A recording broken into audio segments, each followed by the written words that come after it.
Good morning and thanks for joining us for KBOI 2 News Midday. I'm Rick Douglas. Now to your top 11 stories at 11. FEMA has authorized the use of federal funds to help pay firefighting costs associated with the Teepee Springs fire. It's burning about 3 miles east of Riggins. FEMA officials say the fire poses the kind of threat that constitutes a major disaster. It now means that federal funding is available to pay for 75% of Idaho's costs. Right now, the Teepee Springs fire is at nearly 80,000 acres with just 25% containment. And more help's on the way to the Rapid Fire burning about 12 miles southeast of McCall. This morning, a Type 3 incident management team is taking over. The fire is growing. It's now at nearly 7,500 acres. Still, crews hope to have it contained by tomorrow. Nampa police say they have a homicide case on their hands after the discovery of human remains in a Nampa backyard. Police say contractors found the nearly complete skeleton of an infant under a deck being remodeled. The Canyon County coroner says she examined a few of the bones on the day they turned up, which is August 15th, describing some as small as toothpicks. Nampa police won't say why they waited until yesterday to release information about the discovery. BSU students are still having problems this morning getting tickets for Friday's season opener against Washington. 5,000 student tickets are available, but when students logged on yesterday to try and get one, they found a crashed BSU website with instructions to please wait. Some we talked to said they were amazed and frustrated by the meltdown. I got a bunch of text messages asking if I had gotten tickets, and I said no. And we didn't know what was going on, and we were on Twitter and Facebook trying to figure it out. The university apologized for the glitch and spent much of yesterday troubleshooting the problem, but apparently in vain. One student tweeted this morning he'd have an easier time scoring a Willy Wonka golden ticket. A Defiant County clerk in Kentucky could face jail time and fines for continuing to refuse marriage licenses to same-sex couples. Yesterday, the U.S. Supreme Court denied Kim Davis's final appeal of a lower court ruling ordering her to issue the licenses. But this morning, she refused again. Davis says she's doing it on religious grounds, citing the authority of God. But legal experts say she has no right to do so and is violating her oath of office. A window now into the mind of the 22-year-old man who's been sentenced to life in prison for a triple murder.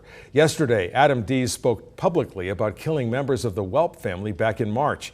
He said he chose them at random. As to why, he said he was depressed and suicidal and wanted to rob a wealthy family to give him money to play with for a while.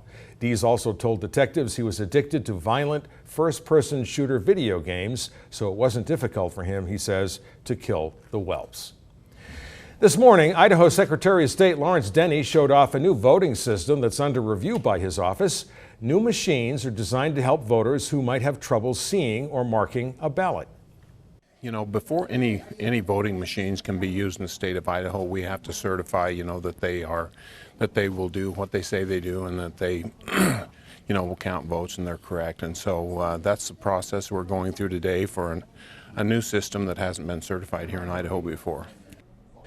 As Denny points out, this morning's hearing is all part of a process. A certification vote will take place sometime later today.